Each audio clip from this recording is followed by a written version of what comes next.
दोस्तों, कुछ साल पहले जब अटाकामा डेजर्ट में खोजकर्ताओं की एक टीम जमीन की खुदाई कर रही थी, तब उसी दौरान उन्हें वहां से 6 इंच लंबा एक ऐसा कंकाल मिला जो देखने में बिल्कुल किसी एलियन की तरह लग रहा था। हालांकि ये इस तरह के अजीब कंकाल की इकलौती खोज नहीं थी, क्योंकि इसके पहले भी दुनिया भर में ऐसे ऐसे कंकाल खोजे जा चुके हैं जिन्हें देखकर आपके होश उड़ जाएंगे। तो चलिए इसी के साथ शुरू करते हैं हमारी आज की interesting video. Number 10, Bulgarian brides. Germany के बावरिया नामक जगह पर आर्कियोलॉजिस्ट द्वारा कब्रों से कई लंबे स्कल बरामद किए गए, जिनके बारे में माना जाता है कि ये लोग बहुत दूर से इस क्षेत्र में आए होंगे।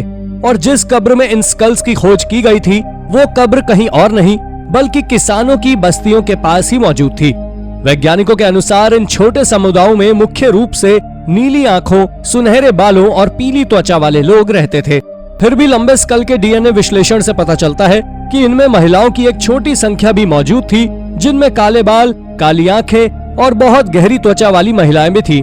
ऐसा माना जाता है कि ये विदेशी, जिनके स्कल स्थानीय लोगों की तुलना में काफी लंबे थे, वो बाद में रोमानिया और बुल्गारिया की संधि दुल्हन बन गई थी। और राजनीतिक गठबंधन के सुधार के लिए लंबे सिर वाली महिलाओं को बावेरियन समुदायों के नेताओं से शादी करने के लिए भेज दिया गया था। चौंका देने वाली बात यह है कि इन विशेष लंबे स्कल को 6 दक्षिणी जर्मन शहरों में नियमित स्कल्स के साथ खोजा गया था। बाद में वैज्ञानिकों ने कब्रों में सामान्य स्कल वाले लोगों के डीएनए को देखा, जो कि लंबे स्कल के डीएनए से काफी अलग थे। जिसके बाद आर्कियोलॉजिस्ट ने अनुमान लगाया कि महिलाओं को जर्मनी में पत्नियों के रूप में भेज दिया गया होगा, क्योंकि लंबे सिर वाले कोई पुरुष साथ में नहीं पाए गए थे। Number 9, पाराका sculls. 1920s में जूलियो टेलो नामक एक पेरुवियन आर्कियोलॉजिस्ट ने पेरू के पाराकास रीजन में सैकड़ों ऐसे स्कल्स की खोज कर डाली, जिन्हें देखकर जूलियो टेलो समेत सभी दंग रह गए, क्योंकि इन स्कल्स का आकार इंसानों के स्कल से काफी अलग कोन शेप का था। जिसे देखकर बहुत से लोगों ने यह दावा भी किया कि ये स्कल किसी इंसान के नहीं बल्कि सैकड़ों साल पहले दफनाए गए किसी एलियन के हैं। और उनका ये दावा स्कल का साइज और आई सॉकेट को देखकर सही साबित भी हो रहा था, क्योंकि लंबा स्कल और बड़े बड़े आई सॉकेट किसी आम इंसान के तो नहीं हो सकते थे। हालांकि बाद में ये सारे एजम्पशंस गलत साबित हुए और आर्कियोलॉजिस्ट ने दावा किया कि ये किसी एलियन के स्कल्स नहीं बल्कि इंसान के हैं। मेलिसा एस मर्फी, जो कि एंथ्रोपोलॉजी की एक मशहूर प्रोफेसर हैं, उनका कहना है कि स्कल के इस अजीब और लंबे आकार की वजह क्रेनियल डिफॉर्मिटीज हैं। मर्फी का कहना है कि इन लोगों द्वारा स्कल के चारों तरफ कुछ बाइंडिंग्स लपेटी जाती थी, जो कि कपड़े, बैंड और लकड़ी के कठोर टुकड़ों के भी हो सकते थे, जिस वजह से क्रेनियल डिफॉर्मिटीज देखने को मिलती हैं। मर्फी का दावा है कि प्री हिस्पैनिक लोग पेरू के साउथ कोस्ट के लोगों के साथ क्रेनियल डिफॉर्मेशन की इस प्रैक्टिस में शामिल थे। मर्फी समेत कई वैज्ञानिक और आर्कियोलॉजिस्ट भी काफी रिसर्च के बाद इस नतीजे पर पहुंचे कि ये स्कल आम इंसान के ही हैं, जो क्रेनियल डिफॉर्मिटीज के कारण कोन आकार के हो गए और स्कल के बड़े और लंबे होने की वजह से आई सॉकेट का आकार इतना बड़ा हो गया। Number 8, Atacama alien skeleton. Archaeologist के हाथ अटाकामा डेजर्ट में खोजा गया एक कंकाल लगा, जिसका कद सिर्फ 6 इंच लंबा था, जिसे देखकर बहुत लोगों ने अनुमान लगाया कि ये कोई एलियन का अवशेष है और हजारों साल पहले यहाँ एलियन आया करते होंगे। इस छोटे और विचित्र कंकाल के बारे में सुनकर इसे स्पेन के एक बिजनेसमैन द्वारा खरीद लिया गया। हालांकि बाद में कैलिफोर्निया के वैज्ञानिकों द्वारा साबित कर लिया गया कि ये कोई दूसरी दुनिया से आया हुआ एलियन नहीं है, बल्कि ये छोटा कंकाल एक लड़की का है, जो कि या तो पैदा होने वाली थी या जन्म के तुरंत बाद उसकी मृत्यु हो गई होगी। वैज्ञानिकों ने जब गहराई में अध्ययन किया तो उन्होंने पाया कि इस लड़की की मौत की वजह का कारण और उसके छोटे कद का कारण एक ही है। ये लड़की कॉन्जेनिटल डायफ्रैग्मेटिक हर्निया समेत बहुत सी बीमारियों से ग्रसित थी, जिसकी वजह से उसका कद आम इंसानों से काफी छोटा था और बाद में यही बीमारियां उसकी मौत का कारण भी बन गई। नंबर 7, पॉइंटी स्कल्स इन क्रोएशिया।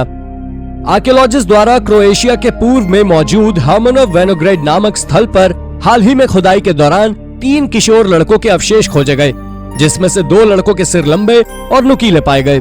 इस मामले की खोजकर्ता मारियो कोवेक ने उन लड़कों के डीएनए पर काफी अध्ययन किया और नतीजे पर पहुंची कि ये तीनों किशोर बालकों का एक दूसरे से कोई भी संबंध नहीं है और इन्हें देखकर ऐसा प्रतीत होता है कि ये तीनों दुनिया के अलग अलग कोने से आए हैं। हजारों साल पहले, लगभग 300 से 700 साल के बीच में लोगों द्वारा आर्टिफिशियल क्रेनिशियल डिफॉर्मेशन तकनीक का इस्तेमाल किया जाता था, जिसमें ये प्राचीन माया से लेकर मंगोलिया के हुणों तक दुनिया भर की संस्कृतियों में पाया जाता था और ये अभी भी कुछ क्षेत्रों में बहुत हाल तक किया जा रहा था, जो कि बहुत ही ज्यादा विचित्र है। माना जाता है लोग अपने सिर को लंबा और नुकीला करके अपनी संस्कृति को दर्शाते थे। वैज्ञानिकों का मानना है कि जिस किशोर बालक का सिर लंबा नहीं था वो वेस्टर्न यूरेशिया से संबंध रखता होगा, और जिस बालक का सिर थोड़ा कम लंबा है वो पूर्व दिशा में स्थित किसी इलाके से संबंध रखने वाला होगा, जबकि बालक जिसका सिर बहुत लंबा है वो निश्चित ही पूर्व एशिया से संबंध रखने वाला होगा, यानी जापान या कोरिया का निवासी हुआ करता होगा। Number 6, the Mangbetu people. दोस्तों, एलोंगेटेड स्कल का उदाहरण सुनकर हमारे दिमाग में यही आता है कि ये संस्कृति और ये सिर को लंबा करने की परंपरा हजारों साल पहले ही हुआ करती होगी, पर मैं आपको बता दूं कि ये तकनीक लोगों द्वारा हाल ही में कुछ समय पहले तक ही की जा रही थी। सेंट्रल अफ्रीका के मैंगबेटू पीपल अपने लंबे कोन आकार के सिर के कारण सबसे अलग ही दिखते हैं, और ये मैंगबेटू पीपल जीता जागता सबूत है उन कंकाल या उन स्कल्स का जो आर्कियोलॉजिस्ट द्वारा मैक्सिको, चाइना और यूरोप से खोजे गए थे। मैंगबेटू पीपल साबित करते हैं कि आर्कियोलॉजिस्ट द्वारा खोजे गए स्कल किसी एलियन के नहीं बल्कि इंसानों के ही थे। मैंगबेटू पीपल के लिए अपने सिर का आकार लंबा करना एक सांस्कृतिक परंपरा थी, जिसमें बच्चे के पैदा होने के तुरंत बाद ही उसका सिर एक कपड़े से टाइट लपेट दिया जाता था, और ये कपड़े को तब तक सिर पर बांध के रखा जाता था जब तक उसका सिर मन मुताबिक आकार ना ले ले। इस प्रक्रिया में काफी साल लग जाते हैं। ये प्रथा 1950 के दशक तक समाप्त नहीं हुई। जब यूरोपीय लोग आए, बेल्जियम ने इन कांगों पर अधिकार कर लिया और इस प्रथा को बार्बरिक के रूप में देखा जाने लगा। उसके बाद सरकार ने इस प्रक्रिया को रोक दिया। Number 5, ancient Chinese skull reshaping. North China में मौजूद होटोमोगा साइट पर आर्कियोलॉजिस्ट द्वारा कुछ ऐसे स्कल्स खोजे गए जिनके बारे में जानकर आपके होश उड़ जाएंगे। आर्कियोलॉजिस्ट को एक रिसर्च के दौरान कुछ ऐसे बच्चों के स्कल्स मिले जिन्हें लोगों द्वारा अलग आकार दिया गया था। आर्कियोलॉजिस्ट द्वारा इस रिसर्च में 1 या 2 नहीं बल्कि 11 मॉडिफाइड स्कल्स जिनका ब्रेन केस बहुत लंबा और सिर के आगे और पीछे का आकार चपटा था। इसके अलावा 14 अनमॉडिफाइड स्केलेटन्स भी खोजे गए, जिस पर वैज्ञानिकों के अध्ययन के बाद कुछ ऐसा सामने आया जिसे सुनकर आप भी चौंक जाएंगे। वैज्ञानिकों का कहना है कि उस समय के लोग हाल ही में पैदा हुए शिशु का सिर दोनों साइड से अपने हाथों से दबाया करते थे। इसके अलावा कई बार वो लकड़ी के बोर्ड और कपड़े का इस्तेमाल भी किया करते थे। आर्कियोलॉजिस्ट बताते हैं कि उन 11 कंकालों में 1 आदमी का कंकाल था, 4 कंकाल औरतों के थे, जबकि उसमें 6 कंकाल बच्चों के भी मौजूद थे। अब सबसे चौंका देने वाली बात यह है कि कुछ कंकाल के अवशेष 12,000 साल पुराने सेडिमेंट्री रॉक से खोजे गए, यानी ये क्रेनियल डिफॉर्मेशन की प्रक्रिया मानवता की शुरुआत से ही चली आ रही है। Number 4, deformed skulls in Hungary. Hungary में आर्कियोलॉजिस्ट द्वारा एक बहुत बड़ा कब्रिस्तान खोजा गया, जहां से उन्होंने 5वीं शताब्दी के समय रहने वाले लगभग 96 लोगों के कंकाल खोज निकाले, जिसमें से 51 कंकाल ऐसे थे जिनके स्कल लंबे थे। यही वजह है कि यह कब्रिस्तान सेंट्रल यूरोप में पाया जाने वाला सबसे बड़ा कब्रिस्तान था, क्योंकि यहाँ भिन्न प्रकार और आकार के स्कल मौजूद थे। दोस्तों, इस ग्रेवयार्ड की विशेषता ये थी कि यहाँ 3 पीढ़ियों के स्कल्स मौजूद थे, और ये 3 व्यक्ति भी अलग अलग समुदाय से संबंध रखने वाले थे।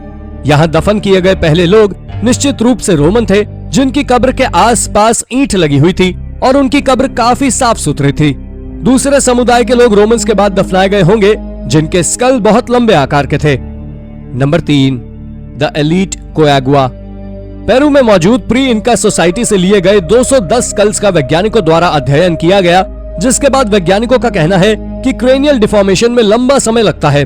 आर्कियोलॉजिस्ट का कहना है कि इनका के आने से 300 साल पहले साउथ अमेरिका में मौजूद समाज के सबसे ज्यादा एलीट मेंबर्स का सिर आंसू की बूंद की आकार का हुआ करता था।